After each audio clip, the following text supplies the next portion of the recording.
Well, guys, we're back in the shop. It's going to be a hot one today.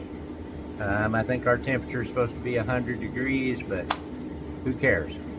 So, the next project, what I've got, you have to forgive me, the forge is lit. We're getting ready to put this in it.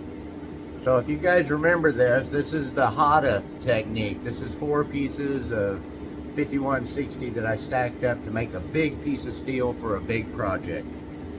So, we're gonna do it again. We're going to attempt to make a big hog splitter. So this billet is 11 inches long, 2 inches wide, and actually ended up being about 7/8 of an inch thick. I got it all ground off on the side because when I put it together, I welded the seams all the way up solid. So I wanted to get the light reflective. I wanted to get a solid bar of steel. Okay, it's heavy. But we're going to put it in the forge and start stretching it out. We're going to have a hot day.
Okay, so like I said, it's hot, and sorry, but my phone shut down.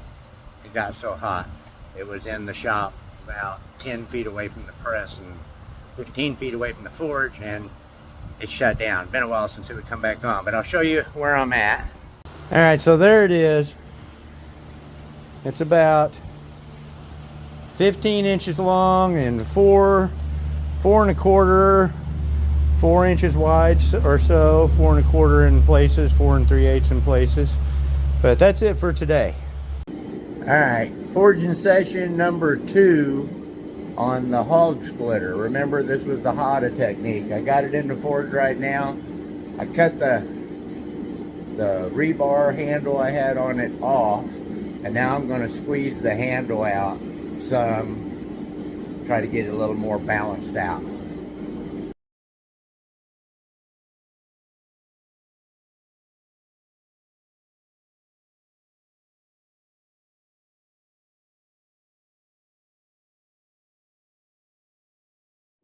All right, we're back with, I guess it would be forging session number 3. So, made a few passes on the second time. I think it was day before yesterday, and I started running out of fuel in the forge. I thought I had another bottle here, and I didn't, so I had to go get some fuel.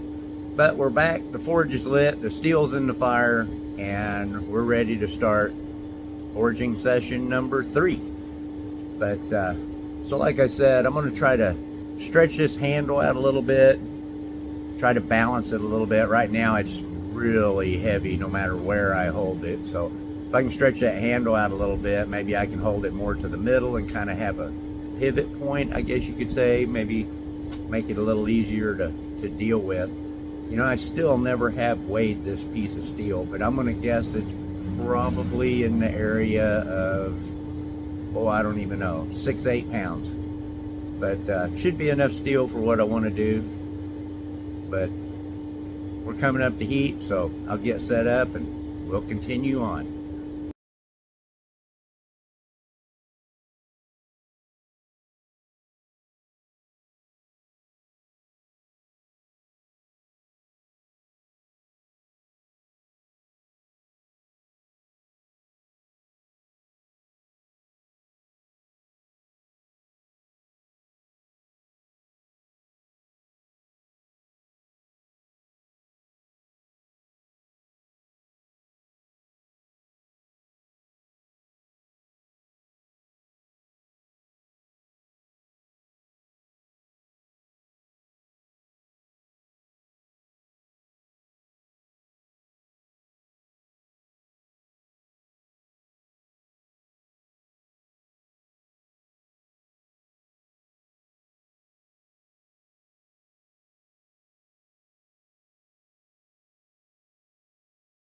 I would call this my preform. So I've got it roughly to shape. You can tell it's going to be a big cleaver, I guess, but it's still pretty thick. So from here, I'm going to cool it off, clean up the edges, get a better look at it, and figure out exactly what I want to do. But I'm going to put it back in the forge, bring it up to red hot, turn the forge off, let it cool down slow so it'll be nice and soft. Okay, so that was forge welding session number 3. So the reason why I stopped right then was I noticed on my handle, but it's back close to the end, I noticed a line there, and I'm wondering if the other day when I ran out of fuel, I went ahead and I may have pushed forging just a little bit too far, a little too cool, and it may have torn a weld in that handle. Where it's at, it's no big deal. If I have to, I can cut it out and just weld it up since it's in the handle. But I'm going to go ahead and grind, once it cools down, grind all my edges clean and make sure there's no delaminations in the Hada technique. So like I said, it's at a preform stage, and when I get back, we'll clean it up and go from there. All right, guys, it's all cooled off. We're going to get it in the vise and get the edges ground. I'll show you what I was talking about if I can. Can you see that little bitty line right there? So this is what I want to grind and clean up, but I'm going to go ahead and do the whole perimeter and just double check everything. Let's get the mask on and get it ground.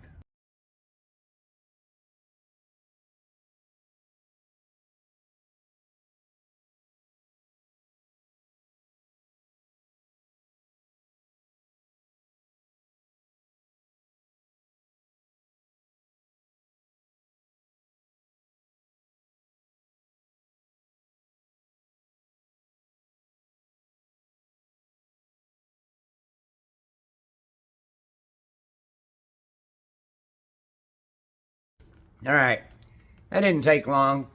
I got the edges all cleaned up. There's no more weld lines anywhere. There's still one tiny little bitty line way down here, but I'm not concerned about it at all. It's very shallow, and it's right on the end of the handle, and I still have to thin out this handle and draw this out to the final length. So I think we're going to call this the first video.